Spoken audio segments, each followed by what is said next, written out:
नमस्कार दर्शक सारा ओडिशार आउटसोर्सिंग कर्मचारी को सरकारी मान्यता जहाँकि गोटे बड़ खुशी खबर आसी जाई अछि। तेबे कौन रही संपूर्ण अपडेट्स संपूर्ण तथ्य जानापी वीडियो को शेष पर्यंत देखा सहित वीडियो को लाइक कमेंट शेयर और चैनल को सब्सक्राइब करनी।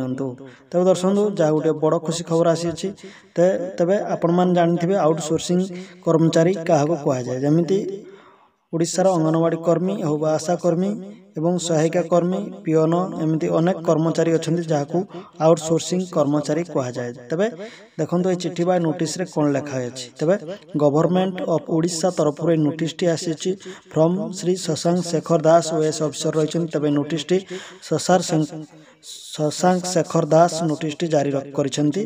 तेबे ए नोटिस टी समस्त जिला माध्यम को सारा ओडिशा को दिया जाइथिबो। तेबे दर्शक बंधु नोटिस रे लिखा अछि आपण माने देखियो पाथुए जते ओडिशार आउटसोर्सिंग कर्मचारी को सरकारी मान्यता यथा आशाकर्मी अंगनवाड़ी कर्मी सहायिका कर्मी पियोन कर्मचारी मानकर सरकारी कर्मचारी मान्यता दिया खूब कम दिन बा 100 दिन भितर एवं दरमा मध्य वृद्धि करा जिवो।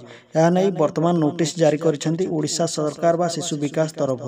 तेबे जा गोटे बड़ खुशी खबर। तेबे सारा ओडिशार आउटसोर्सिंग कर्मचारी दरमा वृद्धि सहित सरकारी मान्यता दिया जिवो जहाँकि वर्तमान नुआ सरकार मोहन चरण माझी बा आपण मानकर नुआ सरकार बा नुआ मुख्यमंत्री बड़ घोषणा करिसेंती।